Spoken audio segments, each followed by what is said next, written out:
Well, good Friday morning, Bakersfield, surrounding communities, and everybody watching online on YouTube, Twitch, and Facebook Live. This is the Early Bird Special right here on KGEO Sports Talk, 101.1 FM, 1230 AM. I'm Chris Burdick. That is Sparky. Sparky, good morning, my friend. Good morning. Let them know what they're in How for. you feeling? I'm fine. Why? You sound a little sick. Do I really? Yeah, you sound a Uh-oh. little congested. Don't tell me that. I just got over something. Well, we'll recap the NFL honors as last night they announced the end of the season awards. We'll get into that and some other NFL news. Plus, we'll have Chris from Wooddale Meat Markets coming in at 7:30, getting you ready for your Super Bowl barbecues, parties. And it's Flail Friday. It is Flail Friday. Local comedian Chris Flail will talk all things wrestling, football, WNBA. This kid can talk about anything and everything. Plus, we'll have local comedian and Patriot fan Bobby Ortiz Jr. joining us at 8:30. Plus, we've got a couple family 4-packs of the Condors tickets for tonight's game against the stinky, smelly Ontario Reign. Plus, it's $3 beer night every Friday when there's a home game. You get the $3 beers. Call or text in anytime if you want those tickets. 661-842-2000. And the Condors do not skimp out on beer night. You're not getting a cup. You're getting a tall can for $3. I know a lot of people that and like myself, my friends, we all enjoy going to beer night every so often. I'm not going to be there tonight, unfortunately. I've got some stuff to do, but there are great things to look forward to when it comes to the Condors. Obviously, third in the AHL Pacific Division, as we talked about the last couple of days. But if they can beat the Reign tonight and tomorrow, we jump. We jump up to second. We are right there on the cusp of taking the first overall spot. And can you imagine a playoff run for the Condors where we're number one in the Pacific Division? How cool would that be? I mean, don't get me wrong. We get home ice where we're at right now. But if we're number one, if we're over everybody, I'm telling you, that cup might be coming to Bakersfield. That would be dope. Now you got me all self-conscious, acting what I sound like. Super Bowl week is coming to a close. The game is in 2 days. This is the last day we're going to be able to talk to you guys about it. And after going through the audio yesterday, I realized we've talked about what these guys are going to do in the game at nauseum. There's really no more we could tell you. Sparky has given you his thoughts. I have given you mine. There are key players to look for throughout this entire game. The running game is going to be pivotal. On the opposite side for Seattle, I think the play action game is going to be pivotal. But it's all going to come down to which team prepared better, which team actually listened to their coach, and which head coach is going to be able to dissect the opposing defense in order to help the offense score. Because as you've heard from plenty of people coming on this show this week, everybody's expecting this to be a low-scoring game. I don't. You don't think so? I think it'll go over 45. You think it's going to take the over? I'm taking the over. Vegas always knows something we don't. And the numbers they put out are scary accurate.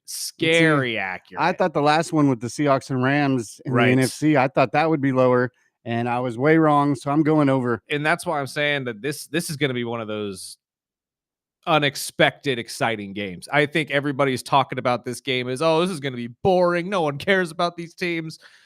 Look, man, that may be true. But that also opens up the possibility for those of you who are just football fans, or those of you who aren't football fans at all, to enjoy the game for the sport itself while watching two young up-and-coming teams make something out of themselves and make some plays against each other. All we got to hope for is that Coach McDonald is smarter than Coach Carroll and can run a dang football in the red zone. Please, almighty God, can we not get Christian Gonzalez doing a damn Malcolm Butler at the end of this game, cutting off Jackson Smith and Jigba, picking off the ball and winning it for the Patriots? Yeah, don't try to get cute. Don't get cute. Just play football, man. Just let Kenneth Walker lower his shoulder and run somebody over. It'll work.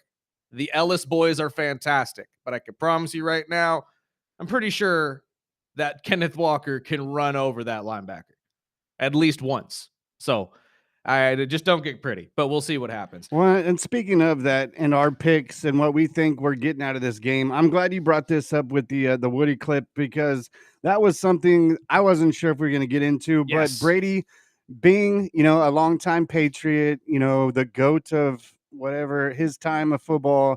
But, now that he's a broadcaster and he's doing his thing, there's been a lot of talk because they asked him, are you rolling with your team? Are you rolling with the Patriots? And he did the adult way. He said, I'm not picking a team. I don't have a dog in this fight.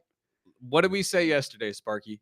That there is no team on the planet that media trains their players better than the New England Patriots. It shows in Tom. That was a very diplomatic answer. And as the now partial owner of the Raiders, of course you're going to sit there and say, I'm impartial, man. I'm now in the booth. I'm doing my thing as an owner. Me and the Patriots have our history, but that's like an ex-girlfriend. I can't exactly, I can't praise her. I know there was some former Patriots that came out and said, "Oh, this is all dog crap." Vince Wilfork said very, very, very vociferously, "Yeah, he lying. He's so full of like." He said, "This is bull crap. Way. You can't believe that." But I mean, again, they're not the only ones. As Sparky just said, the Get Up yesterday had their things to say about this. This is Jeff Saturday and Damian Woody talking about Brady's impartial comments about the Super Bowl. Listen, he's right. Like, don't nobody want to hear that political bull crap. Yeah. Like, listen, you got a doggone statue in front of the stadium. Like, it's not hard for you to say, look, y'all know who I'm rooting for. Yeah. Hell, I'm Tom Brady. I'm immortalized there in Foxborough. So I don't understand all that, this Raider, I'm a minority owner, and I just want a competitor. Man, forget all of that. Hey, preach. No truer statement has been said by Vince Wilfork and I'm a man Woody.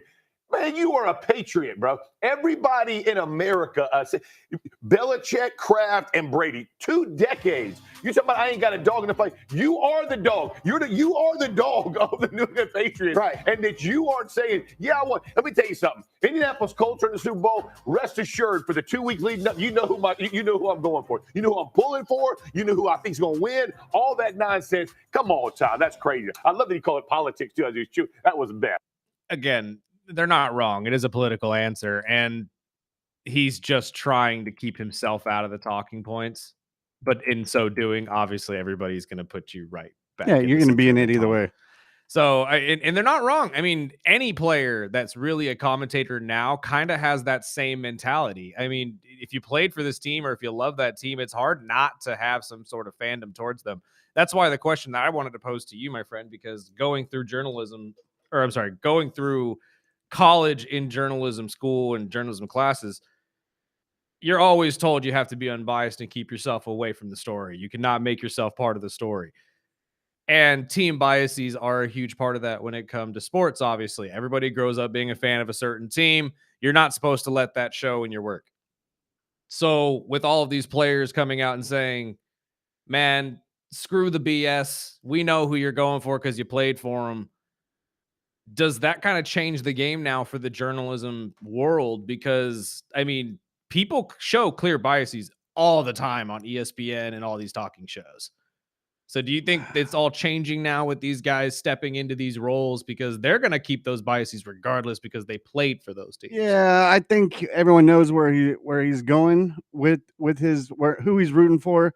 But, he's moved on. He's a partial owner. He's doing broadcasting. So not only was he taught the right way in New England on how to answer these questions, but I think he's got, his money and his bets into other things now. So I personally, I took journalism as well. And, the world is totally different from when we were learning the necessities, the basics of journalism. And, now with the keyboard warriors and everybody and their cousin thinking that they're a sports writer, I think there's the respectful writers, the journalism, and then there's the keyboard warriors. And I mean, whatever you follow is what you're getting in your feed. So I have respect for him as, the broadcaster, the businessman. And I understand that he's not going to go out there and be like, of course, I'm rooting for the Patriots, or the same way if the 49ers were in it. It would also probably make Mr. Davis feel a little uneasy that you're still talking about your ex like that. You know what I mean? Like, no girlfriend wants to hear their new boo talk about their ex at all, let alone talk about them pretty much doing what you wish you could do. Right. So he knows when to keep his mouth shut. Exactly. So I don't know. I agree that I respect him for being political about the answer and at least trying not to pick sides. But I don't know. I think the game has changed. I really do. I think the journalism game has changed, especially with all of these former players getting involved. And sometimes it's okay to show when you're a fan of a certain team. I mean, we hear Rich Eisen talk about being a Jets fan all the time, and that's fine. Same with Greeny. That's fine. Now, maybe that's fine because everybody is just, we all know with the Jets. Yeah, and we all just feel bad for them. But, I mean, it does take away from certain things because that there's obviously going to be biases towards certain teams, or maybe you aren't going to hear certain stories about those teams on that guy's show because of the fandom. But I don't know, dude. I like him.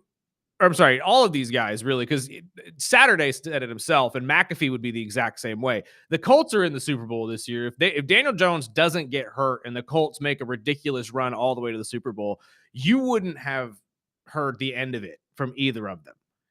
So I just think the game has changed. I think Tom would be okay just coming out and saying, "Who do you think I'm going for?" You know what I mean? Like just looking at the guy dead in the face saying, you know what you're doing. You know exactly the clip you're trying to grab. And that also is part of this too.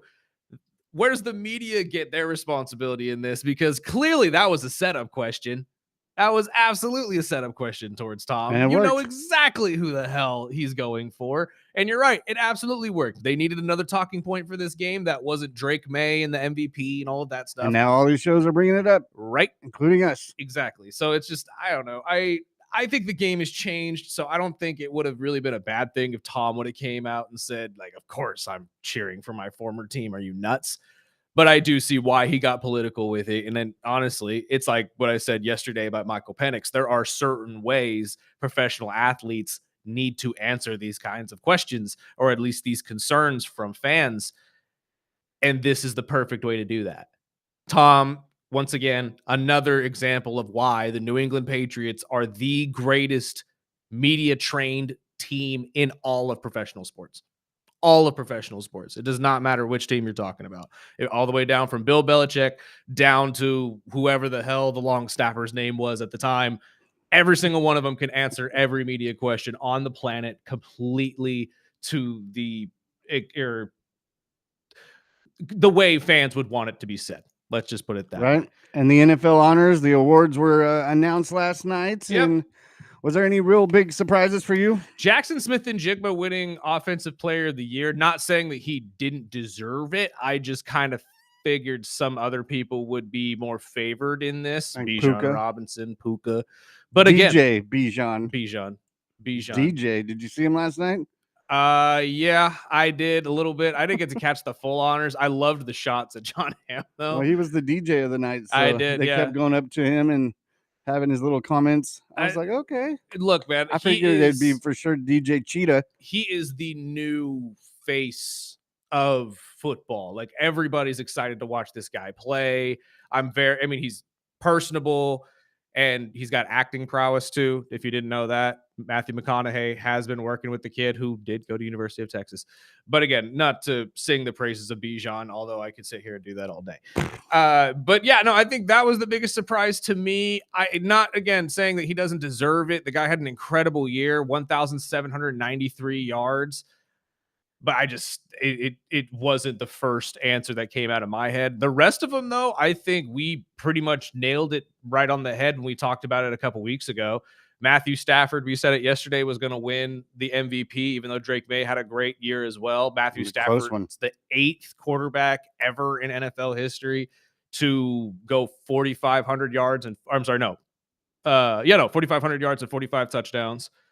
The other 7 men, 6 of them won the MVP that year. So obviously they're going to keep going with the traditional route. Myles Garrett breaking the sack record, 100% goes the defensive player of the year. Is there anything that shines for you? I mean, you called Ted McMillan winning offensive rookie of the year this year. How'd you feel about that? I think it's because he stayed healthy. I mean, the other options weren't staying healthy, and they didn't finish the season or started out injured. I thought McCaffrey getting the comeback wasn't too big of a surprise. Obviously, Vrabel getting the coach of the year. I think that one could have been closer if there was certain games won at the end of the season, but I can't argue with that. Vrabel was the coach of the year. And, one of the big things that came out is Stafford winning the MVP, but announcing that he will return next season. He said he'll continue to play as long as he can stay healthy and feels like he can do it. And going into this season, we talked about, the back injury and him having to get shots before games. And look, he turned out to be the MVP. But the Hall of Fame class of 2026 was announced, including Drew Brees, Larry Fitzgerald, Luke Kuechly, Adam Vinatieri, and Roger Craig. You know what? That actually, I take it back. That was the shocker of the night, was Luke Kuechly making it this early. I love Luke Kuechly. I loved watching him play, but I just didn't think his career was long enough to be getting in this early in his balloting. But I love the class. I think the class is fantastic, especially getting in Drew Brees, Larry Fitzgerald, and Vinatieri all in the same class. That's going to be pretty high, or you're going to be hearing about this class for a long time, is what I'm saying. Well, I bring it up because at the end of the show, they announced, a list of guys that will be first-time inductee or nominations next year. So I wanted to bounce these off you to see if you think they'll be first-year Hall of Famers. What we got? Ben Roethlisberger. Oh, first ballot? No. Yeah, I don't think so. Second, third ballot? Sure. Yeah. First ballot? Probably not. I don't know. I don't know, dude. That's a hard one. Go to the next one. Let me. Richard Sherman? No, not first ballot. Do you think he gets in at all? Yes. Yeah, for what he was. I mean, he was the best corner in a couple years of his career, dinged up with injuries, but even when he moved to different teams, he was still pretty dynamic. So I think he does eventually. 4 or 5 ballots maybe down the field. It's actually, and to add to this, not to continue, but his work outside of football as well as a commentator and like his philanthropy work has been top notch. Not his criminal record. No, he's definitely done a very good job at sweeping that under a rug. Speaking of Antonio Brown, absolutely not. Are you nuts? No, don't get me wrong. Am I nuts? Skill-wise, is he nuts? Yeah, no, that's the problem. No, if we just saw Bill Belichick get the rough end of the stick this year, they're doing that to Antonio 100%. So I mean, career-wise, if you look at the numbers, has to get in. He's a Hall of Famer. Has to get in. But obviously off the field and his warrants and this and that. Do you think he gets in at all? Yeah. Really? Again, it's gonna be I don't way down the line. I don't see it happening. I think that's why I think this is one of those instances where we have to let the recency bias die off. So maybe like 5, 6, 7 years down the line where everybody's like, you know what? We really don't remember the bad things Antonio did. All we remember is the ridiculous plays he made as a wide receiver. So then we'll probably get that, the wave of like, all right, we have to put him in this year because the fans want it. But no, first ballot, absolutely not. Cam Newton. No, he gets in, but not in a first ballot. And Gronkowski. Ooh. Which would line up if we get Belichick next year. Yeah. And Gronkowski. And Gronk. And maybe Kraft. And everybody else that was left off this Eli. year. Eli might even get in too. Gets in the same year. God, could you imagine if Eli gets Patriots in with all the Patriots and Tom doesn't? So Gronk probably first year. Yeah, again, we're talking about the guy that was probably the best tight end of his entire career and one of the best tight ends in all of football's history. So yeah, I could see him being a first ballot. So, I mean, you pretty much, it's Gronk and everybody else. Yeah. Roethlisberger still on the fence. Big Ben is on the fence to me because of how successful he was with the Steelers and for so long. So I was like, you could argue Big Ben deserves to get in as well, but if you let Big Ben get in first ballot, that's going to be a huge, huge, huge debate next year because you have to put Tom in first ballot now. You have to. If you don't, we got some questions, and they're really going to be looking to restructure the whole Hall of Fame, all of it. But yeah, the rest of them, there's some great notable names that probably will get into the Hall of Fame over time, but it's not a first ballot worthy outside of Gronkowski, in my opinion. Let's take a break real quick. We'll get into some of the other stuff on the other side. I also wanted to bounce this audio off of you. Seth Rollins was on Rich Eisen yesterday. Every time this dude goes on Rich Eisen, it is absolute gold. And for you wrestling fans, we got a crossover because not only was Seth Rollins on Radio Row yesterday, but so was AEW's MJF. They got to have a little bit of a powwow. So maybe we see MJF over in the big leagues here very, very soon. And also, I wanted to bounce this off before we go to break, Spark. Guess what AEW's newest partner is? Who's that? The NFL. The NFL and AEW have paired together to release luchador masks inspired by each NFL team. So we can get you a Dolphins luchador mask, my friend, at some point, sponsored by AEW. Look at that. Let's take a break. We'll get into all that on the other side. This is the Early Bird Special right here on KGEO Sports Talk.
Welcome back.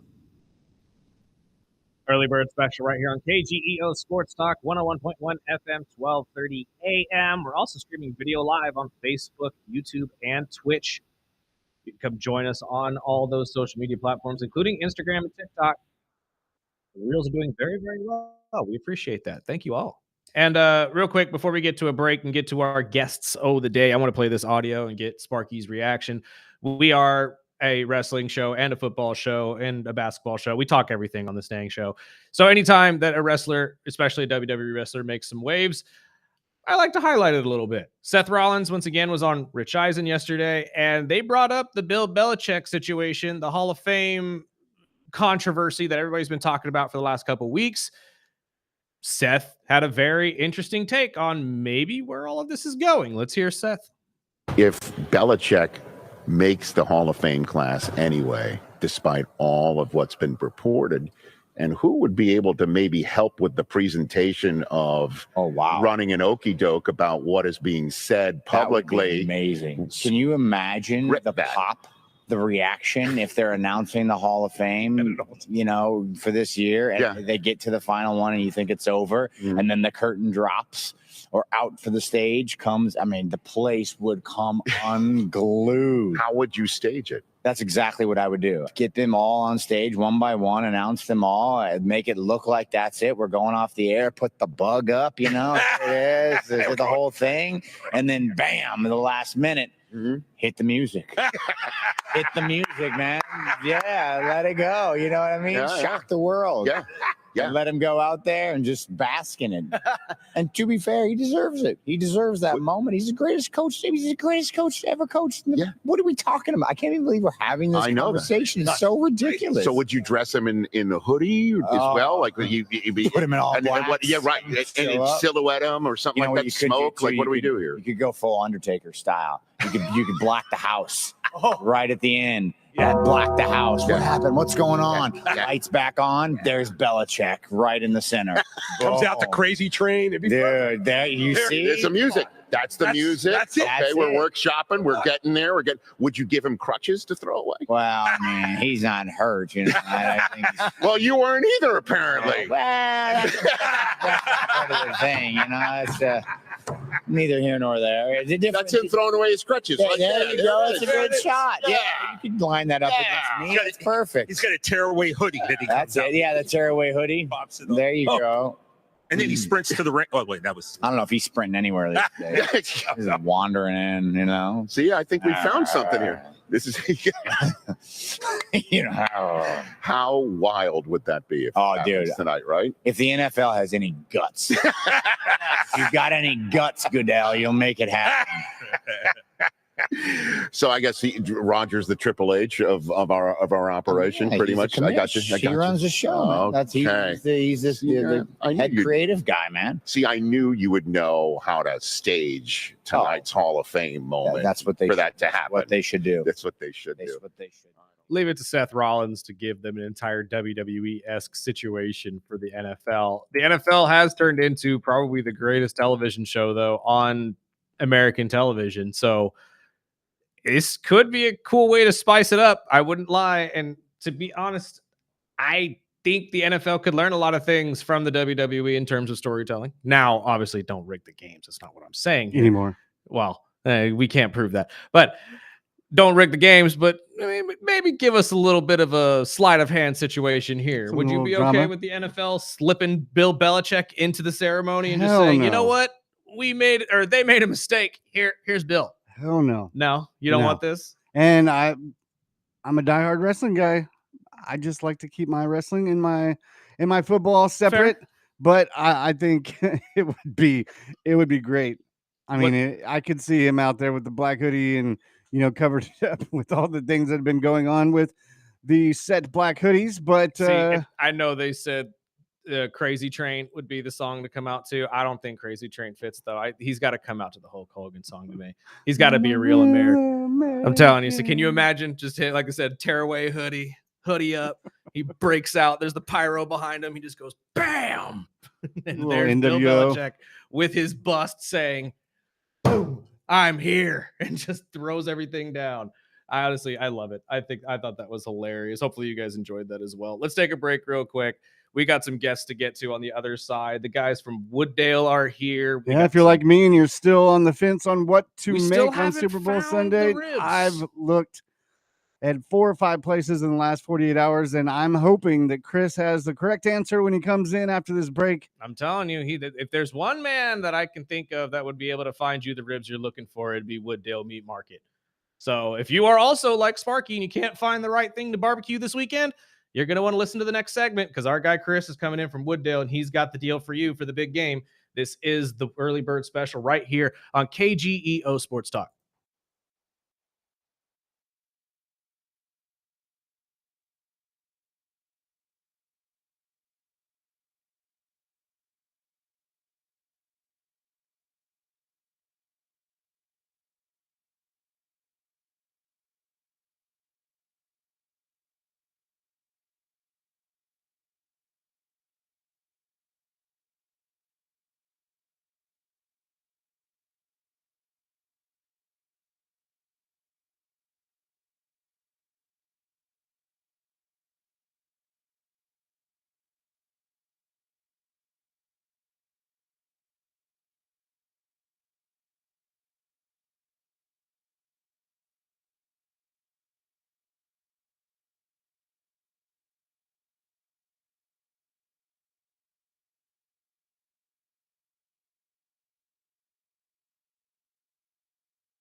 Welcome back. Those things get everybody. It's all good. This is the Early Bird Special right here on KGEO Sports Talk, 101.1 FM, 12:30 a.m. We've been talking about the big game all week long, the Super Bowl, Seattle and the Patriots, but we have yet to talk food. And I know my co-host here has been trying to find ribs for weeks. Yes. So my son got his braces off a couple weeks ago. Yes. And I asked him last week, what do you want for Super Bowl? And he said, Dad, I would really like some big, juicy ribs. So I've asked people around the studio, and they're like, oh, Costco this and Costco that. And Costco did not have ribs. So I figured, you know what? I'll reach out to Chris over at Wooddale Meat Market. Costco didn't have ribs. No. That is wild. No.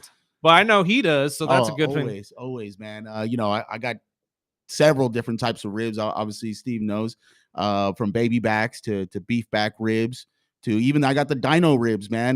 That's what he's looking for. He wants the brontosaurus size. Yeah, He man. wants the big boys. Which is big right now. Everybody's got smokers now. Everybody got them Traegers. Mhm. So, everybody knows how to smoke now. So, but yeah, I got everything you got, man. Local Wooddale meat shop, been around, 75 years, man. And we just keep growing. 75 years strong, too. 75 You years guys have strong, man. expanded. I mean, we were just talking about in between the break. You got 3 locations. Let everybody know where those are at. Yeah, man. So our original location, always got to shoot that one out, man, first, because that's where it all started, off of Stein. That's our original location. And then we built out our second location off Ming and Buena Vista over at the Grand Islands Village. Thanks to Bolt House, man. They love locals. And then our third location, which is our newest one, it's been running about 2 years now, off of Stockdale and Heath. So we're way out there, man, growing with Bakersfield, man. And Bakersfield just keeps growing and growing. Everybody loves it out here, man. And those other 2 locations are right. I could throw a rock and hit DeWars. Yes, yes. I could just live right there. Just get my meat and then go to the ice cream shop, back and forth, and my fat ass would enjoy every bit That's of a it. rich lifestyle, my friend. But hey, no one can complain, man, when you got dinner and dessert all in that same shopping center. Absolutely. Man. So is there different items at different locations? Or are they all at the same, all 3? You know what? We do cater to different types of people at each location. There is a little bit something different at each location. So we like to do it that way, so people can venture out and see different things at different shops. Mm-hmm. But most of it, 90% of it is pretty much the same. We tweak it a little bit. We give it each location its own personality, So I've been saying it for years. I mean, even going back to our weekend show when we first started, my go-to is those steak kebabs. My wife likes the shrimp kebabs. I mean, every time I go down there, I'm going down there for 3 or 4 things, and I leave with 10 or 11 things. And that is because not only are they local, but they know how to do it right. So I'm going to ask you, I haven't really cooked ribs probably in a decade. Ooh. But dino ribs, I guess that's what the name is. That's what I've been trying to search for. So, I mean, is there any certain way to cook them? And do they come seasoned, pre-seasoned, or... Oh man, we do everything, man. I know. We do it all. Whatever the customer wants, we do it, man. It's an open, full-on butchery, man. And with those ribs, like I tell all my customers, man, if you got the time, low and slow is the way to go. Okay. And that's and for if you're gonna do ribs, you're gonna do them right. You better have some time, man. Right. And especially if you're sitting back, you watching the football game, man. You get up early, you get everything set up. And that's what it's about. Enjoying sports and enjoying time with the family. Getting friends over. That's what it's about. And that's what it is. It really is. And that's what we enjoy because food it brings people together. Absolutely. It really does. And that's what I love in creating something and having certain supplies for certain people to come by where you can't get at certain locations. That's what I love about what I do and giving directions, on how to do things because I do it myself and I've been doing it for the last, 20, 25 years. I got to know what to do so I can explain it to the customer. And you got to have time to do ribs, low and slow, way to go. Absolutely. Now, you talked about a little bit there, but for the people who don't have time to maybe marinate or season their stuff, you guys do it for them. What different ones do you guys have? Yeah, man. So obviously, one of our biggest sellers is we combine with Luigi's. Luigi's. We got the Luigi seasoning. And what we do is we got a industrial vacuum pack machine. So the tri-tips, the Luigi seasoned tri-tips, vacuum packed, pre-seasoned, ready to go, crack open, throw on your grill, on your smoker, ready to go, man. Another one is our house blend, been around, again, 75 years, passed down from one generation to the next. It's been a local, seasoning, and it's been one of my number one sellers. Is my house blend, man. It's got secret stuff in there, man. It's very good. I was gonna say, is he gonna give away the secret of what the blend is? Way, man. And then our third one is our Santa Maria, Santa Maria style seasoning from Susie Q. Been a great seasoning for our company, and we're blessed to represent them. Yeah, Wooddale's made me look good for about 20 plus years. We had a listener text in, said Wooddale rocks. Mango habanero chicken thighs, man. Those Korean boneless short ribs, red chicken, yellow chicken, and 3,000 types of stuffed sausages that I can't cook right, but they are so awesome. Hey, he's definitely been there. Let me tell you about those sausages, man. You can't cook them too hot. Lower the temperature, about a medium type heat. Okay, you cook them too hot, they will bust on you. When you do see them start to expand and squirt some juices a little bit, that's when you know that they're done. You pull them off, because inside that casing, all natural casing, for sure, all natural is what we do. But once that thing you pull off, because it still keeps cooking inside, because it's so hot in there. So when you do pull it off, it's still cooking, and it's ready to go, man. It's when they start to shrivel up. That's when all those juices are gone. They're way overcooked. Yeah, okay, that makes more sense. Yeah. Now, he was probably right around that ballpark 3,000. But I mean, is there any new flavored sausages you guys are working on? Yes, we came out with a chicken chipotle sausage. It's great, and it's got a little bit of heat. It's got that chipotle flavor. A lot of people have been asking for more chicken flavored sausages. Obviously, so we're here to provide, and every once in a while we'll pop in a new one, and that is one of our newest ones in the case, and it is absolutely amazing. I remember in the beginning we were just getting kicking chicken, and I was like, okay, we'll just get a bunch of kicking chicken, and then it turned into a whole section where it's like, oh damn, man, there was a pizza flavor. Never go wrong with chicken. There's all sorts of different flavors, and I like to test them out. My favorite though was always the stuffed pork chops. Oh my. Always. Which ones? Chili Verde? Yes, mostly, but you can never go wrong with any of them. Talk about those for a second. Yeah, so obviously I got two different kinds, but we can also do any flavor that you want. And if you got a suggestion that you want us to stuff, you just give us a call at any location, and you let us know what you wanted us to stuff it with, and we'll do it. We'll do it. No problem. But our two top sellers are the Chili Verde stuffed pork chops, which has got mozzarella cheese, Chili Verde, and a roasted Anaheim, seasoned with our house blend. And then obviously we got our traditional, and it's like an old-fashioned kind of Thanksgiving stuffing. It's got butter, herbs, and spices and stuff stuffed into a pork chop, man. It's great with some mashed potatoes, some gravy, some corn and some green beans, man. Very traditional style. Great on the smoker, on the barbecue, or even in the oven, 325 for about 45 minutes to an hour. You got yourself a meal. I'm planning my dinner already. I'm not gonna lie to you.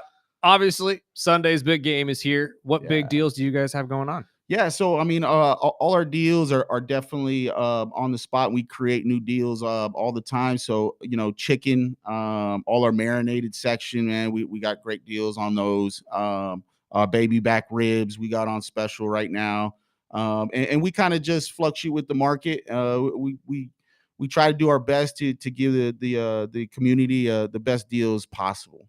And you just said anybody wants to call you and set up their own deal. What's the phone number to call? Yeah, so I got my new location is 661-688-2020. That is at the ranch. That's not Allen, but Stockdale and Heath. And then my second location at the Grand Islands location of Ming and Buena Vista. Ming and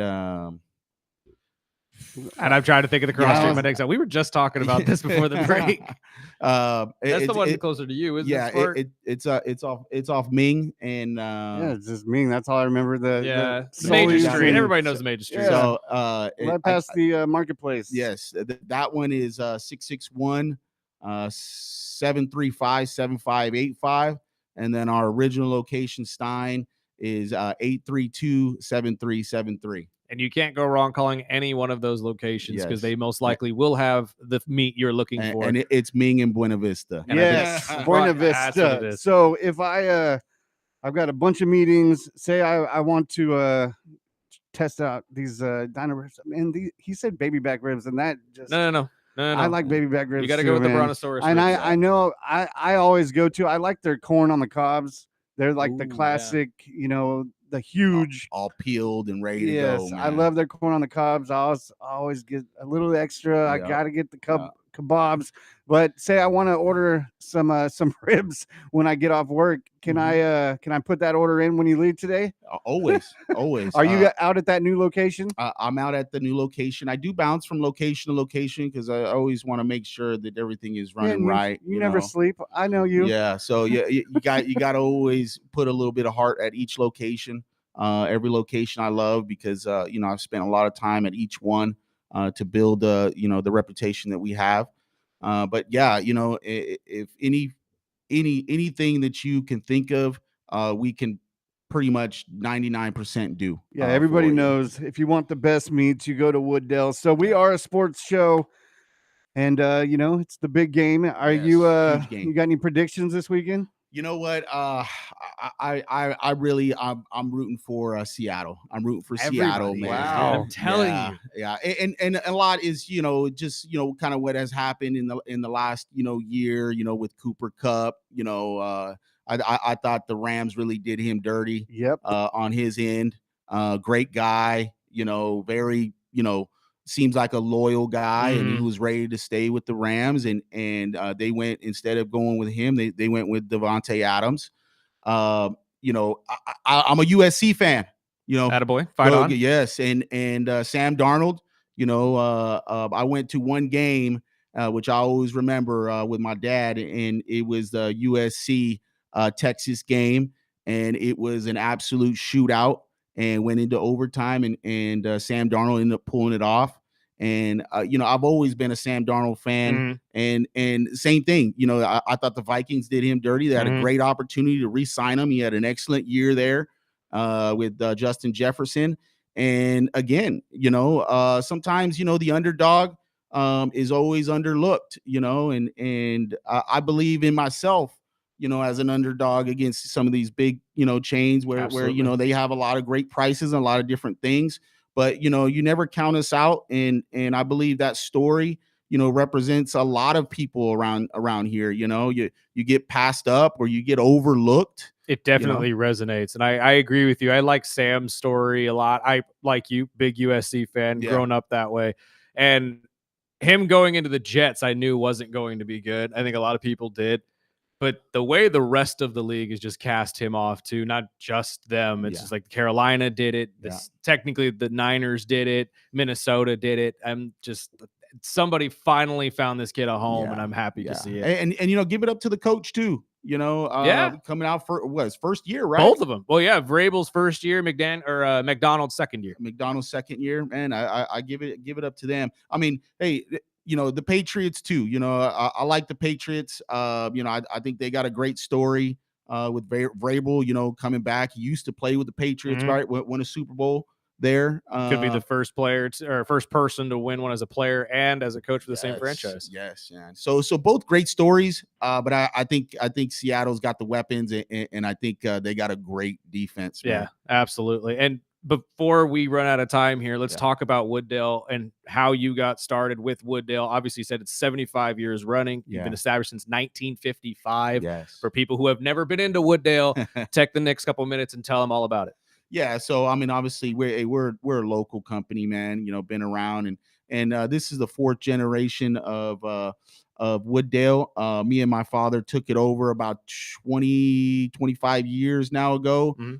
So it has been passed down from one family to the next. and we are the fourth family to take it over. And I felt like our family really put it to new heights. But yeah, we're just a mom and pop shop, man. Just put it that way. We live here in Bakersfield, so when you come into our stores, man, that everything stays here right in town.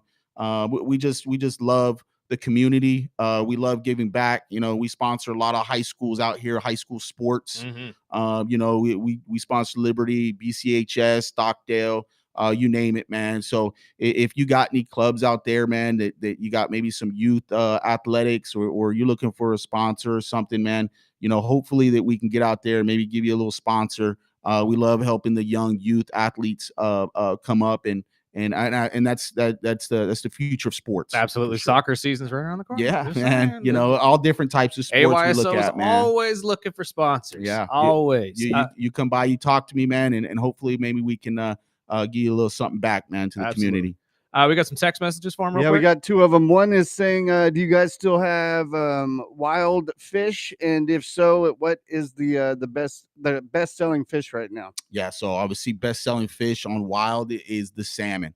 I carry a sockeye salmon, which is a river salmon. Obviously comes through the oceans and up the river. Mm-hmm. But that is our number one selling fish that is wild.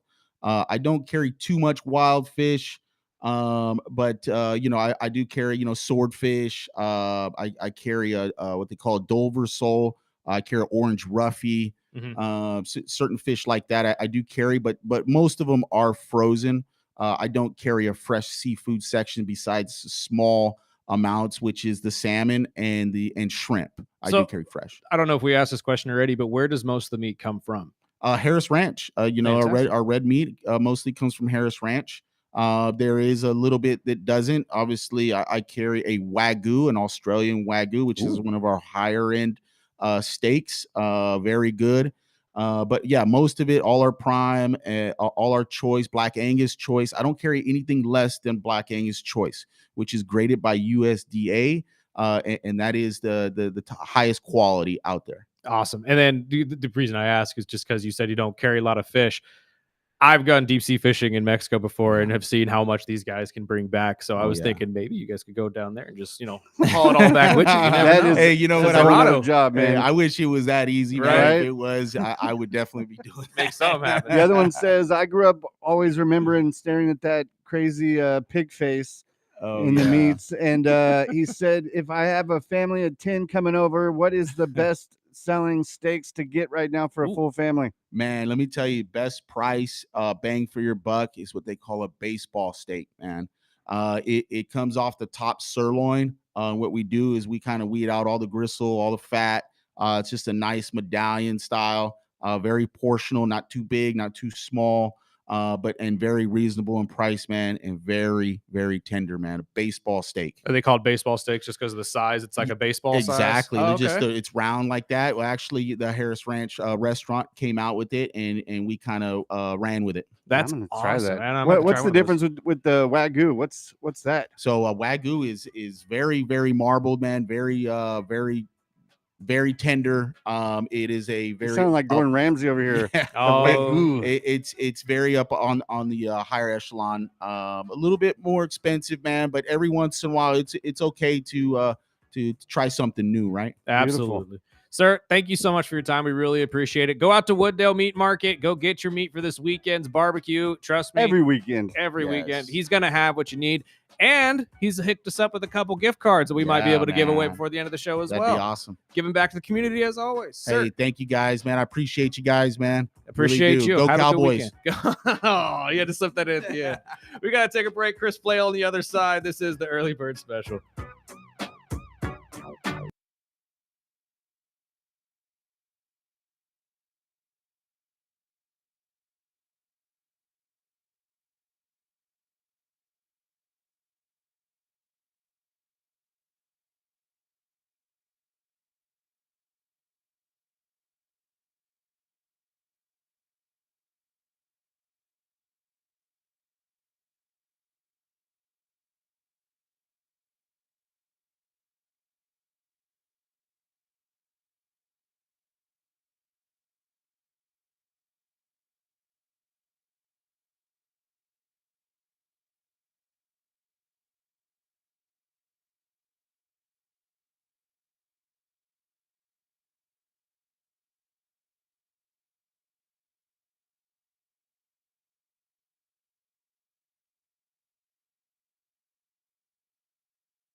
Welcome back.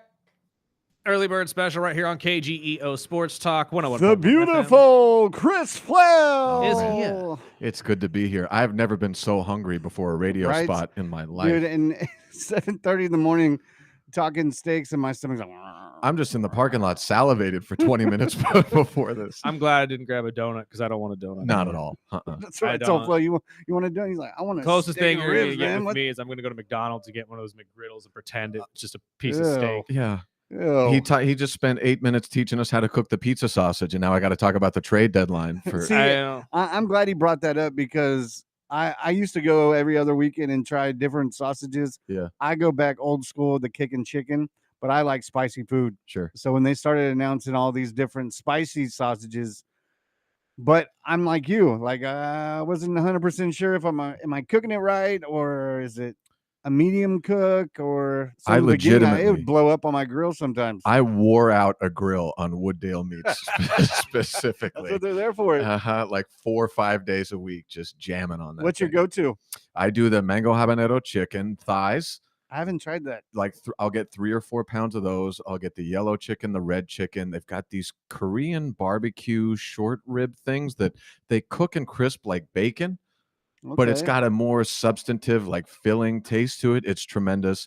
I get like 2 or 3 different kinds of sausage. I always mess them up, but they're still delicious. Like I dry them out to where they look like a gas station hot dog, but they're still. See, he gave you a step-by-step on how to cook it before you got it. I know. I hope Lexi was listening. And all the extras I'll cut up and make breakfast burritos with. Oh, it's the best. They do pulled pork in the bag out there. They've got little all the rubs and sauces. I'm pretty sure that's why anytime I'm asked to go find a meat or a tri-tip or something like that, I go to Wooddale. Yeah. I know it's going to be there. It's like you can go anywhere else and just say, okay, maybe no. I'm going to where I know where it's going to be. And the staff is awesome. No disrespect to the big chains and all that, but when you go to a deli or you go to the lunch meat section, it is the DMV of the grocery. It's just like they have not been switched on for years. All those chicken tenders have been under the heat lamp for the last 2 days. But just the people too. They look. I can't tell you how many times at a counter I've been like, "I'm sorry for my business," but you go there and they're psyched about getting. They'll help you out. Yes, and they're giving you recommendations. It's Well, next time you go, I will say my go-to, and I always ask him, and I forgot to ask him this time, but the kebabs. So they have like the shrimp kebabs, which are incredible, especially if you grill them. You get a nice little crunch with the crispy, crunchy. Yeah, those are good. They're really good. But they have these fat steak kebabs, and the meat is red with the seasoning and what they use. And I don't know what the secret is, but those steak kebabs are so damn good. Yeah. Just throw them on with your sausages, dude, and I will promise you will love those. Fat steak kebabs was my nickname in college. And like Burdick brought up those stuffed pork chops. You cannot beat the Chili Verde stuffed pork chops. Love it. Made me look good for a while, and then they expanded to 3 locations, and now everyone knows about them. I'm like, I'm gonna eat the microphone if we keep doing this. No, we got to move on. NBA trade deadline before we get to the big game.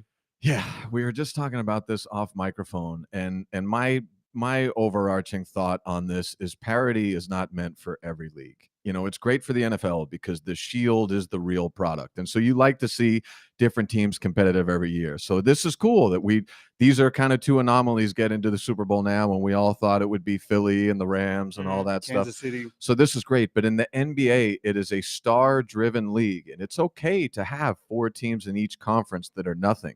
But we've done too much to facilitate parity in the NBA, and it just doesn't feel like it matters anymore. Like 4 or 5 years ago, trade deadline was like a soap opera, and we were all like, wow, what are these teams? Are they going to make a push for the title? And now it's just mid-range.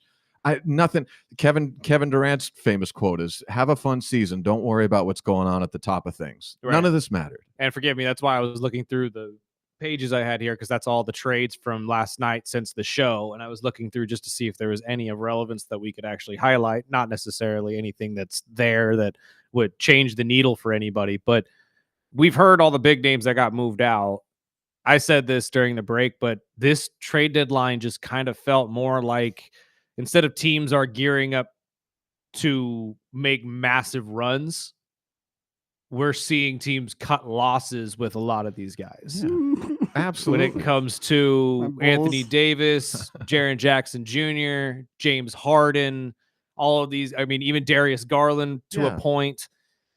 It just seemed like these teams were wanting to let them go and cut their losses. And I told you this during the break, but it felt more to me like these trades are more pre-draft trades than they were trade deadline trades. None of these moves stood out to me as, oh, wow, they're looking to be a contender right now. And none of them also look like they're looking to build a contender in 5 years. Well, there are teams that I disagree with the 5 years because there are teams that look like they are building to me. The Wizards look like they're building a pretty solid team. The Charlotte Hornets look like they're building a pretty solid team. The Celtics are retooling to potentially make it back there.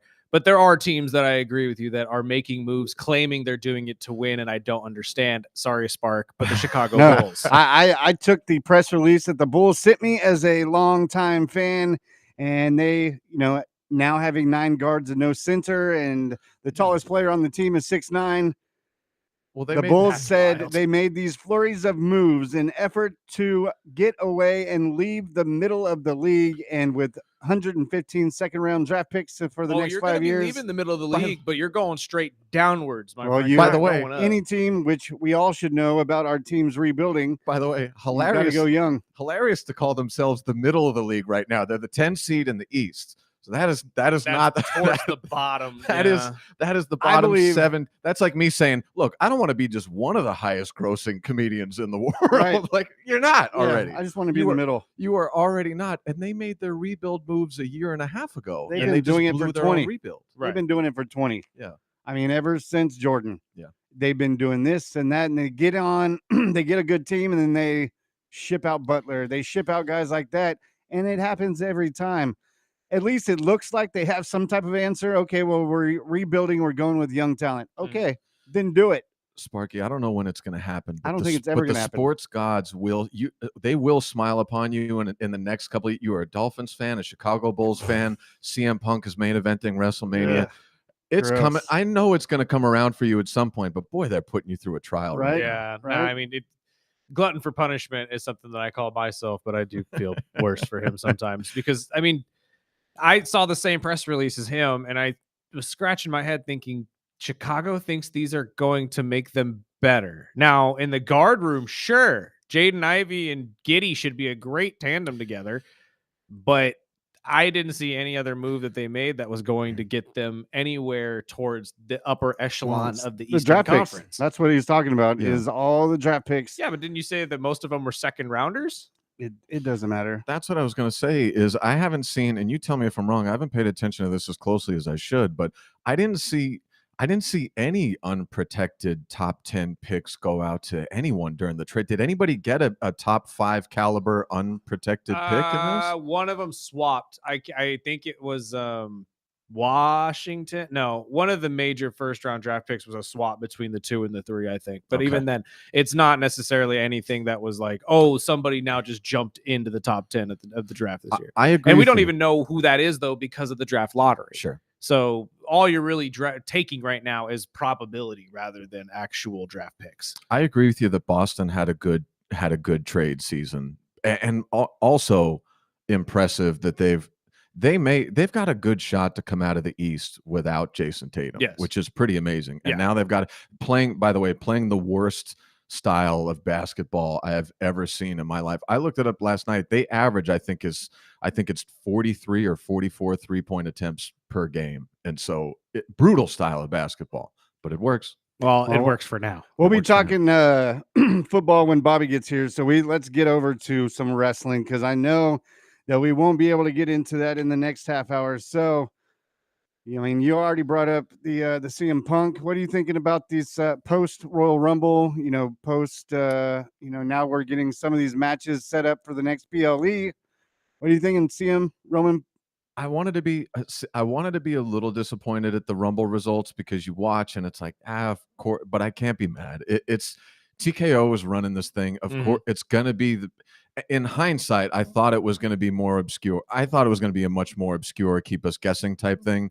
But in hindsight, as soon as it happened, I was like, these are the money moves. These are the money moves. Yeah, no, 100%. They could not drop the ball on this. These are the money picks. Now, I do worry that it will do the same thing that we all raged about in the last 1 to 2 years, which is shove all of the up and coming talent down, kill a bunch of storylines that I think could have been better. I'll give you an example.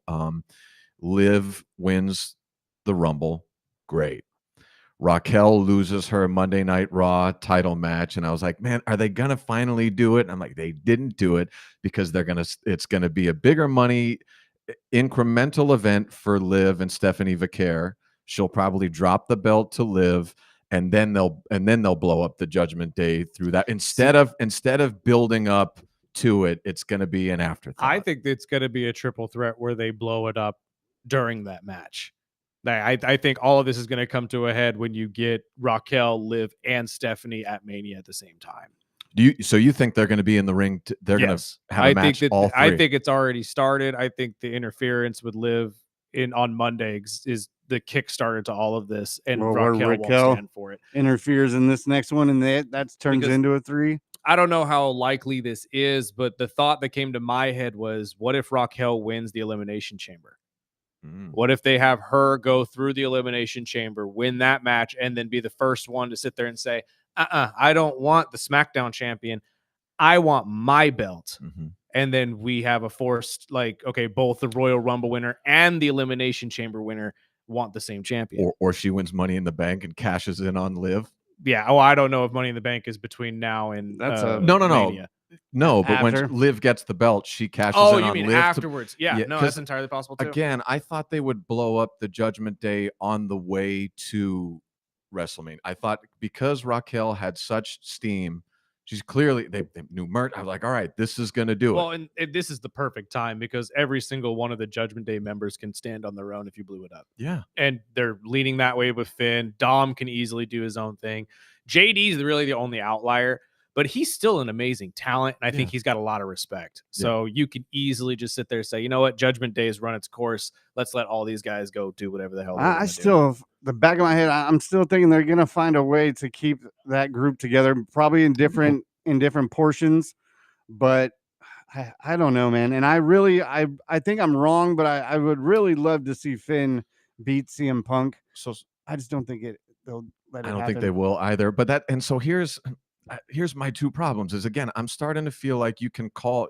I always hate when I kind of feel like I know what the next call is going to be, which is I don't think Roman's going to go back to a full-time schedule. So you're looking at Punk for some reason or another to beat Roman, and then it sets up Seth and Punk. But then you shove down Finn, you shove down Braun, you shove down all of those up-and-comers. And I'm looking at Liv and Stephanie, and I'm like, well, I kind of felt like Stephanie should have dropped the belt now. This is not really going the way that they were giving the push for it to go, but I feel pretty clearly like it looks like it's going to be Liv. I'd be interested if they don't break up the Judgment Day spark. Do you think that Liv and Dom will stay together, or do you think that that's going to reach its natural course? I think they stay together personally. See, I see some sort of double backstab here, and Raquel and Dom, not Raquel, Roxy and Dom end up breaking off into their own tandem. I think Roxy, Liv, and Dom, probably JD too, go their way, and Finn does his thing, which sadly I don't think he gets the title out of it, but I would love to see him get a title. I think there's a lot of fans that are calling for that, which is why we're going to get the Finn Balor singles push. But I think the Finn Balor redemption story is coming sooner than people realize. He won't win it right off the bat, but you're going to see him go for the big titles, and then inevitably he's going to go against somebody that he can beat, or at least fans really want him to beat, and then we will get that title. Well, you brought up two names that I wanted to see where you think they're going. One was Seth. Where does Seth fit in, and where does Braun now? Yeah, that's the question for me. Is I don't know where Braun. There's a couple of things where they're starting to run into that Drew McIntyre, Gunther of last year's space of like, where do you write these guys in now? Braun is one. Jey Uso is about to be another. They put him in the tag division. I'm starting to feel bad for him because Jim disappeared, and now he's just kind of doing the baby coming. He's doing weird, like he's just doing these weird promo spots, but not having matches. They're supposed to have a title match on Monday. Yeah, against Otis. Yeah, against Otis and Tozawa. That's supposed to happen. Yeah. Okay. Yeah, my- they're not going to drop him to Otis and Tozawa. Well, man, how quickly things can change, though. Is just a minute ago you were choking out and making Gunter tap, and now you're Otis. Now you're about to lose a title. Talking with Otis and Tozawa. It's funny because he's going to be opening for me in my spring tour, I think. Jay was just on What Do You Want to Talk About with Cody Rhodes too. I just watched the interview, and he brought up all of the comments from fans and stuff about his, the lack thereof of a motor. And he even says, like, look, man, I'm tired. I don't know what you want from me. I'm 40. Like, he works out with Braun Breaker on a daily. This guy's trying. I knew he was never going to reach Roman status when I saw one of those interviews where the guy asked. Has though. But the guy, but he doesn't do the. So he not to be an icon. He'll move the same merch. He'll never be his own logo. Here's what he doesn't have. He doesn't, when everyone goes crazy when they hit his music and they buy his shirts, but when his music hits, I don't think you're gonna ever have a room full of people go, like, there's not gonna be that. There is when Roman's hits, there's something that happens and you go, oh my God, this is about to be something. I think that's why. I mean, that's why they did it at the Royal Rumble, because like I said on Monday, that's the appeal of Jey Uso. Again, I don't want to do this. I don't want to be disrespectful. No, you're good. Scotty Too Hottie. It's in that. It's a little more than that, but it's in that category as opposed to Roman. There's a pop and a hush that hits the room at the same time. I think it's totally different chapters. I think Jay is a fan favorite, and he's one of those guys you get pumped when you hear the music. Well, and when Roman, it's a whole different thing, man. Roman is Roman is God mode, but like he says. But it's a different commitment. I don't know if it was Unreal or wherever it was, but we all saw that Roman has basically eaten salmon and broccoli for the last 22 years. When I saw that, I forget the name of that guy that does the interview that says, "What's your Waffle House order?"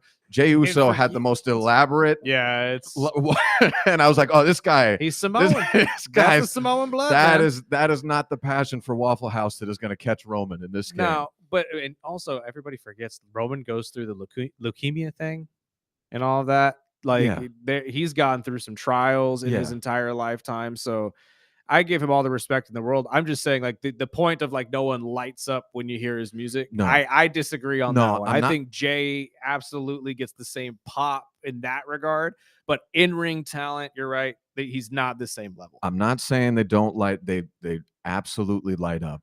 I'm saying it doesn't have the same shutdown. It's LeBron. Right. It's LeBron and Jordan. It's the same as you know what? LeBron that's a good comparison. But it goes to the other question we haven't answered. Where does Braun and Seth? I don't know. It's much easier for me to trail off and just talk about Jey Uso. Me and Burdick both think that it's Logan that was in the hood. I did too, but we now know that the WWE lies about their masked men. Of course, and they switch them up. Yeah. Well, that we've known that for years, though. Let's be fair. One masked man is never the same. So when the masked man first attacked Braun, the first thing I thought was this was Logan, and how interesting will it be if Logan wins the Rumble? That's kind of perfect. Right. But then Roman won, and it's like, now I don't want to say it's a dead storyline, but it's like he attacked him and knocked him out of the Rumble for what? For what? What did he gain? He's more of a shrewd. Logan's more of a shrewd opportunist than to bury the flag in Braun's head for just that. Well, I think the WWE wanted to do it, one, to push the storyline across, but two, it now gives you an easy alleyway for Braun to get into the Elimination Chamber match. Sure. Which means you get your young up-and-coming talent against 5 other major superstars at one time, in which he'll probably win. Yeah. Let's be honest. LA Knight will probably get in there. There'll be a couple guys. Uso, I mean, we're talking about Jay. He may sneak in there too, but he'll probably run through all of them. Yeah. And hopefully Gunther too, because I need somebody to cut this dang oak down. I'm over the Gunther. I am too. And again, I thought it would have been cool to have again, they had a number of ways that AJ Styles could have won that. In another interview that came, not to cut you off, I'm please.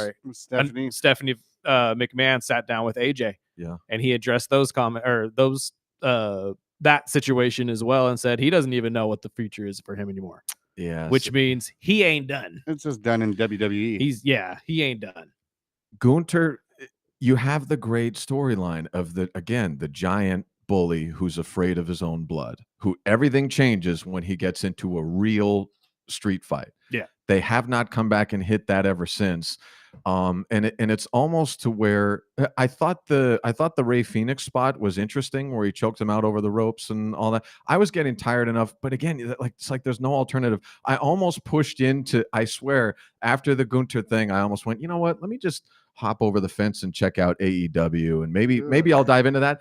And then 2 days later, they copy the same Gunter spot with MJF, and I'm like, all right, I'll just complain over here. I think this will set up, because I think he'll probably put out Mysterio sooner or later, or at least set up where him and Dom get him back in the mix. But Mysterio dealing with another injury. But my other thing was, oh my God, I just thought of something. I'm sorry. Go. Go ahead. No. Finish your thing, and I'll come back with my done. answer. You're now you just had something pop into my head. What if he does retire Ray, and Dom gets upset about it, and then we get the battle of the two biggest heels in the WWE? That could be fun, but I agree with what you originally said. Is I want a bigger bully to come along on the playground and do that same thing to him. Like, if Dom wins, it's going to be through cheating, shady means. But I mean, to be fair, so does Gunther. I would love an Obafemi style. See, I was telling Sparky yesterday, he's my hero. Fat and jacked, can still be a professional athlete. I mean, if you're not following Chris Flail comedy, check him out on Instagram, because I was going to be bringing up Oba first. Thank you, sir. But go ahead. I mean, where do you think is coming with him next? Obafemi. Yeah. I don't know. To have him run through the War Raiders, which is what a sad moment for them. Yes, it was. Like, you seem to have a better predictive pulse on things like this. What do you think they do with him next after that, other than line him up with Brock? Yeah, I think he's going to go through what is going to happen with him and Brock. I don't know, but me and KG said the same thing on Tuesday when we talked about how he ran through the War Raiders. I was like, well, that was kind of sad to watch, but they're building him up to be this machine, which I'm excited to see. You guys know way more about him in his past and his wrestling, but I think he is the missing piece that WWE is really needed. Is this big guy that you can't always just rely on Brock to be that monster. Now we've got a young, talented Oba that I'm excited to see. But again, Oba is more though than Brock Lesnar, and I say that more because Brock doesn't talk. Brock's always had a mouthpiece. He's always had somebody he's needed to sit in there and talk for him. Oba talks on his own. Oba is the ruler. But his spot, he walked in, didn't say a thing, beat up two monsters, and walked out. And I'm like, that's what we needed. Right. But see, we've seen the same thing with Braun Breaker. We've seen a lot of that with a lot of these powerhouse kids that have come up. It's more just to dangle out, okay, this is the next upcoming guy. I'll tell you what I'd like to see for next year's WrestleMania, the Chief versus the Ruler. That'll probably happen at some point. I don't know if they could strap the rocket to Oba's back this quickly. Mm-hmm. That could happen. You never know. Mm-hmm. But it also depends how Roman's entire schedule will look next year too, because he's not a full-timer as much as he would like to be. We haven't talked a ton about just the Rumble itself, and I had a note about that. I feel like the WWE learned something in Saudi Arabia during the Royal Rumble. Don't put lights on all the seats. Don't put lights on all the seats, but they learned something that people haven't talked about. And I, as a performer, learned about 8 or 9 years ago in Bangkok, Thailand. When you fly, it sounds like a worse story than it is.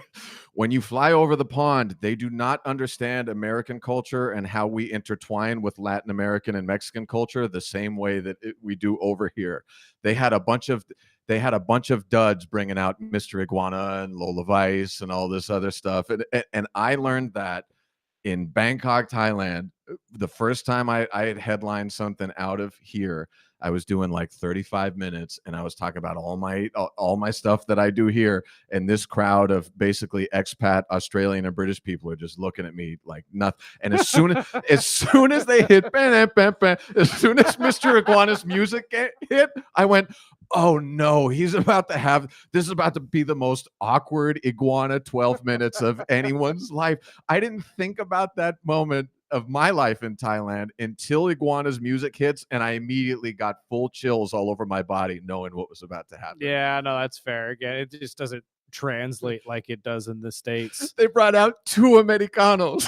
Yeah. And all of Saudi Arabia is just looking at this like, no. They're big on the legends. They want to see the older wrestlers that they grew up watching on television, not the guys that are here now.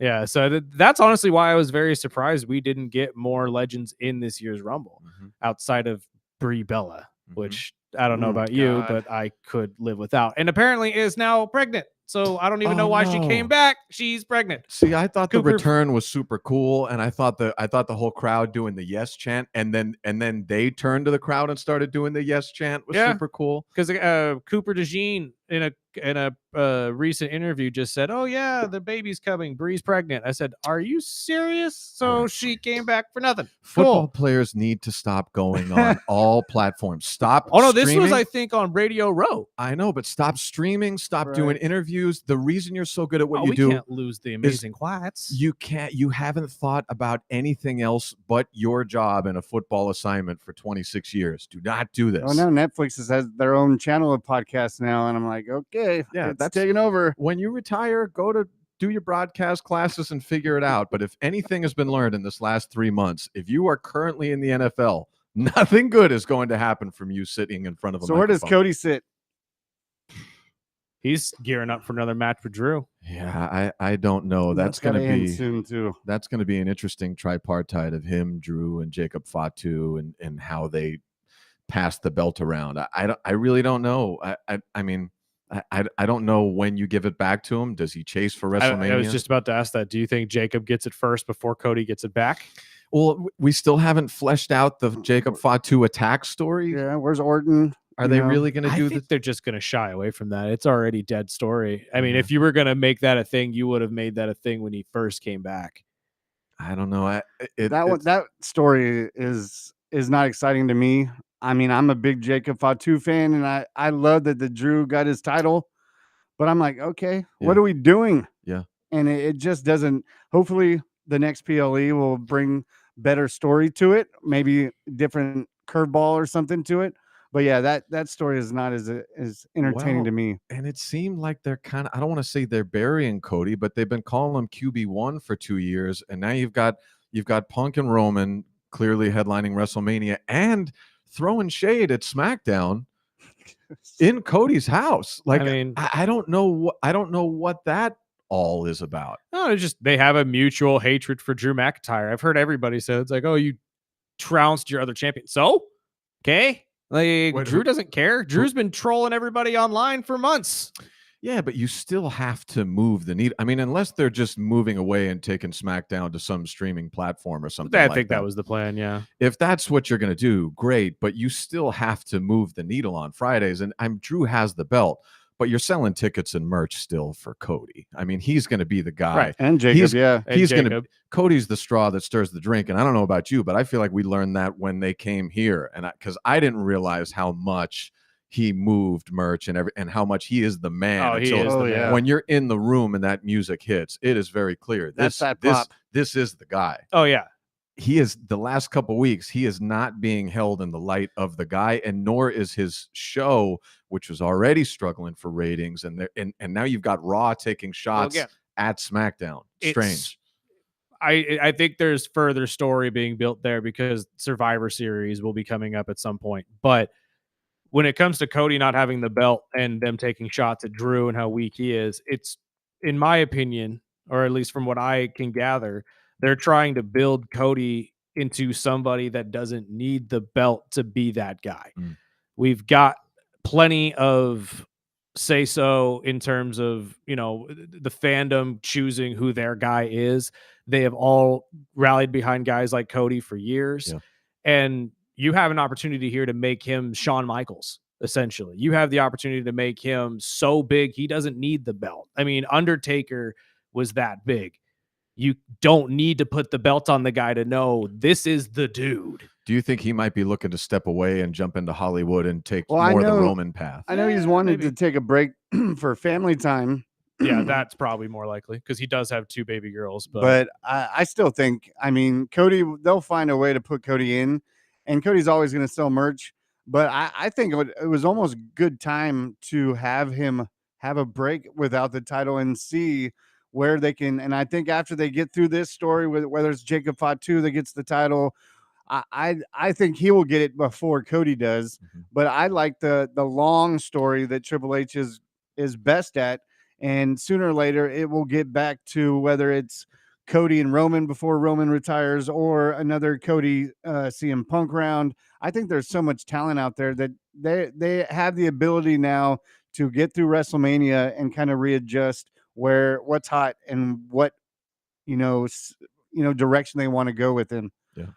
But it's going to crazy. But we put down the football talk until 8:30. So we're going to take our break. Yes. We're going to welcome in another comedian, Bobby Ortiz Jr., a Patriot fan.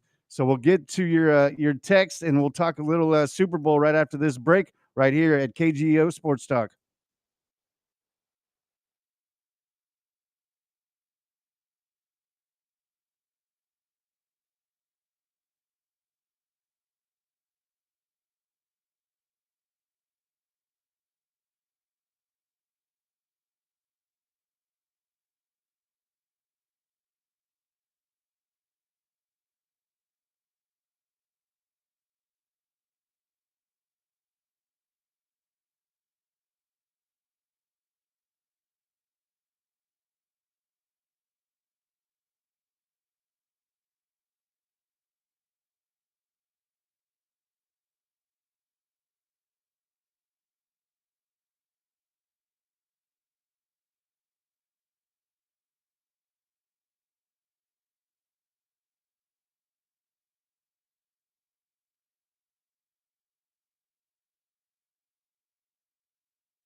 Welcome back.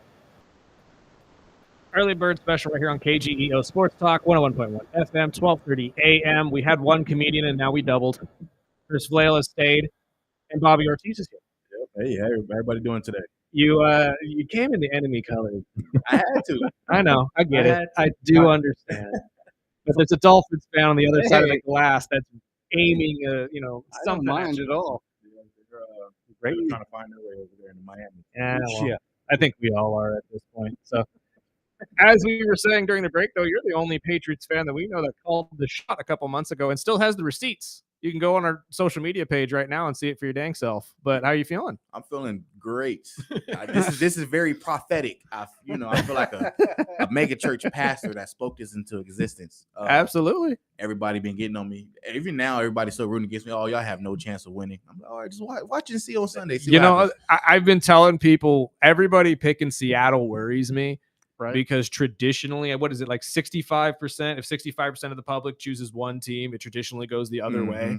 So I'm like, the Patriots are about to win a damn Super Bowl. It's just, it's all. That's why I'm rooting Super Bowl squares. Yeah, exactly. Rooting for the squares to hit. Well, we've talked about this before. You can't judge who's going to win a Super Bowl based on the history of the playoffs, because in sports leagues, the Super Bowl is the most unlike the whole rest of the season out of any other league. 2-week break, neutral site, circus in between, 25% longer game, anything. That's how I'm an Eagles fan. That's how we got 2 Super Bowls. We had no business getting. Is any other time during that year, I would say we'd have been the underdog. It's 100%. That game changes everything. So you can't look at 10-7 and go and think that they're not the favorite. The last couple of years too, it's never really mattered who goes in with the better record. It's always just who has the better coaching.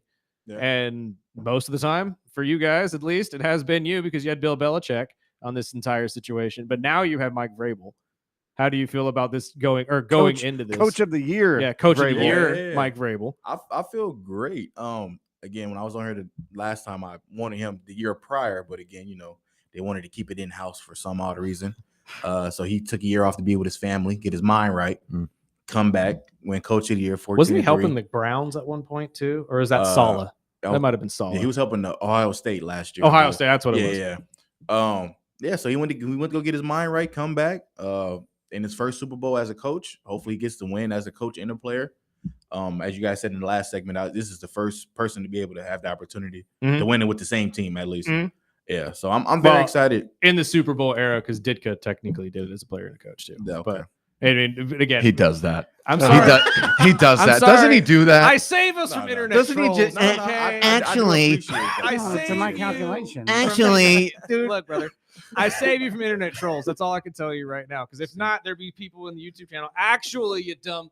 I don't want to go down that path I know right what you now. mean. It's him on a burner account. He Kevin Durant. Exactly. Actually, you're not supposed to tell them That that. checks himself afterwards. You're not supposed to tell them that. Mike Ditka beat 11 other plumbers and firefighters. Man, I gotta change all the names. Well, if the Patriots are going to win this game, what do you think they're going to rely on? Because I personally, just as a football fan, because my team has been knocked out before the season started, I think it's going to be Stevenson in that rushing game. I feel the same way.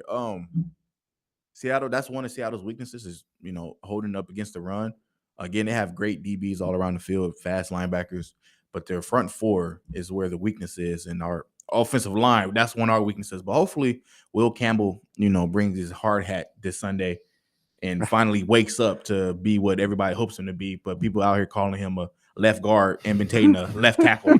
I saw something light up in Flail's head. What's on your mind, Flail? Tell me if you agree. I think Stephon Diggs is going to have the game of his lifetime. We're talking 150 yards, 2 touchdowns. It does kind of feel like not that. just because he's a tremendous talent, but because 5 days after that Super Bowl, he has a trial in Massachusetts. And if he lays an egg and they lose, he's going away. And if he balls out, he could strangle the bailiff, and he's going to be fine. Oh my God. That is true. There's a stat that says Stephon Diggs, he was the most open receiver all year. Yes. That is usually how it goes though with him. He's always been that just really good route runner that gets open down the field. And see, I went with the other route. I think it's going to be I don't think it's going to be a big game out of Diggs or Smignigba. I personally think it's going to be one of these plays later in the game, whether it's Cooper Kupp on the one side or Matt Collins on the other. I know Matt Collins a lot because he was a Dolphin and he saved a couple games for us, but he's one of those sneaking type guys that makes big plays in big moments. And I just like the guy, man. Yeah. It's hard to see him in a Patriot uniform, but luckily he's bounced around the AFC East, so I've kind of got over it. But I think the game is going to be a lot closer than a lot of people think. I'm not going Patriots. I'm going Super Bowl squares because you will not ever hear me say this on this show. But I think we're going to see a good game. Yeah, we should. And what's Seattle's wide receiver's name? Cooper Kupp. No, the other one. They love JSN. JSN. What you said, I don't know who that was. In Jigba. Yeah. No, I heard others. No, I heard something You else. didn't hear that. There's no Drewskis. No Drewskis All here, right, well, Bobby. the show's over, and we're going to thank our sponsors. No, not like that. But I'm just saying you kind of butchered the name. I'm getting it from a guy that's wearing a Tom Brady jersey. It's true. I'm not going to say Look, brother, anything. this is the rivalry, though. This is the Miami and New England thing. Yes. We already knew this. What were you about to say, though, about the entire situation? Do you have anything else? Yeah, I just hopefully it's a good game. I don't want it to be a blowout on either side. Last Super Bowl was kind of a slaughter towards the end. Beautiful. Yeah. Beautiful slaughter. Yeah. I just wanted it to be a good game, very competitive. Hopefully comes down to whoever has the ball last, determines who wins. So Definitely. On fourth and goal with the 4th and 1. Just don't throw the damn ball, please. I have to ask, though, because we talked about this at the top of the show. Tom Brady's been getting a lot of grief for his impartial answer towards, who he believes is going to win the Super Bowl. What are your thoughts as a fan? I was talking to some friends of mine last night about it, and I was telling them he's such a competitor. He doesn't want the Patriots to be winning without him. You know what? That's a good point. I didn't even consider that, but expand. And that's only what it is. Just the competitor inside of him. He feels like he made the franchise what it is, and he rightfully so. Everybody knows that. So yeah, he can say, I still hope they're doing well. This is a new Patriots team, a new regime, everything, Drake made, new quarterback. But deep down, I know he doesn't want them to succeed. You don't think that he doesn't want to see his former teammate and his former offensive coordinator win a Super Bowl at all? No. Oh, dang. Kobe Bryant won his 5th. The first thing they asked him is, how do you feel about this? And his answer was, I got one more than Shaq. Yeah. Well, and that's what it takes. That's what it takes to be the greatest. No, it's true. And that's a good point. And he unceremoniously left. Yeah, and then Shaq, he wrote a diss song to Kobe after he won his with Miami. That's absolutely true. If you want to be a 0.1 percenter, this is the mindset. Speaking of Shaq disses, that new one he did with Barkley is hilarious. Wait, I have not heard about that this. up after the show. It was a diss track? Yeah, it is dirty, and I can't play it on the radio, but it is hilarious. Who was it dissing? He was dissing Barkley. Oh! You said it with Barkley. I thought you meant that dissing he did Barkley. a diss track with Charles. It was just about the women in San Antonio for 3.5 minutes. Yeah, eating churros. I need to listen to that too because I, like Flail, have not heard this. It is hilarious. I almost shared it on our social media, but I know it is connected to the station. I didn't want any write-ups when I came in on a Friday. I mean, that's fair. I'll share it for you on my social media platforms. Yes, please. I'm already probably going to get written up after the JSN, so I don't need two. That'll take me off of for a week or two. Any other thoughts about the game before we shift over? The Patriots are back. That's all I got to say. The new dynasty is brewing right now. Yeah. Win this one. Final score prediction? Final score 28-23.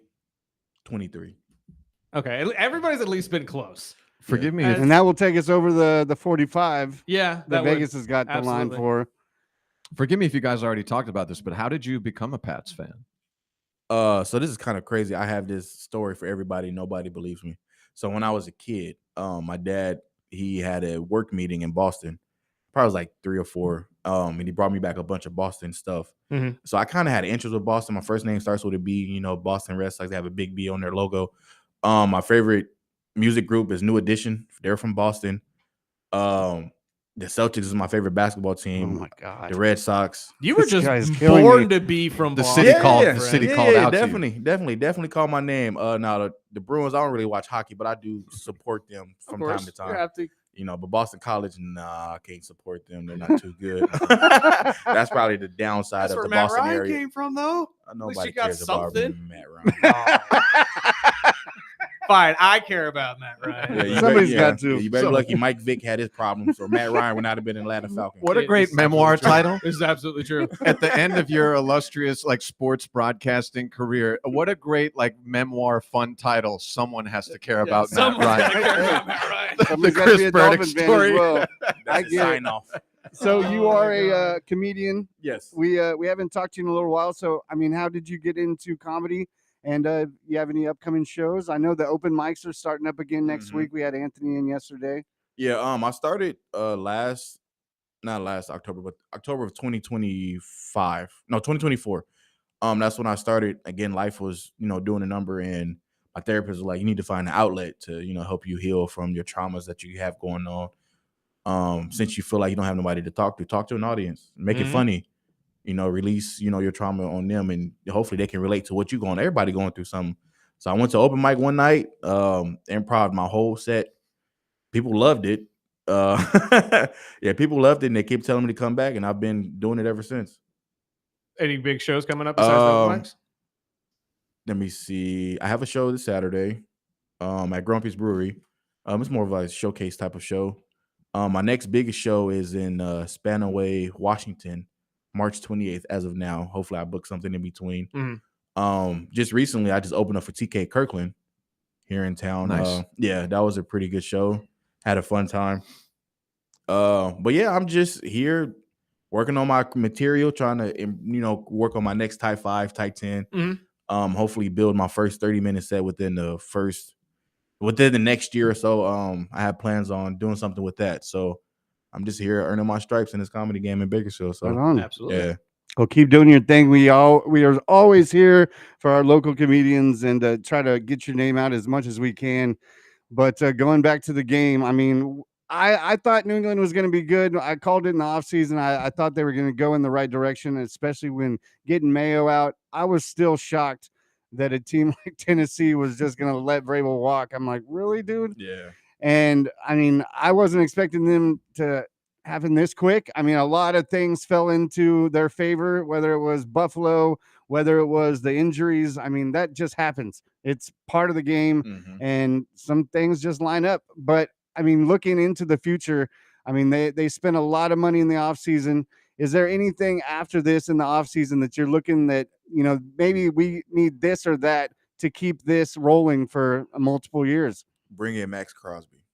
I have seen that dude last night. I was looking through and setting up, prepping for the show, and a lot of talk have been about Max leaving. He's not happy in Vegas. And the first thing I saw was how they photoshopped him in a Patriot uniform. I was like, no! Raider fans would absolutely riot if Tom accepted a trade for Max to go to the Patriots after the Tuck rule and all of that.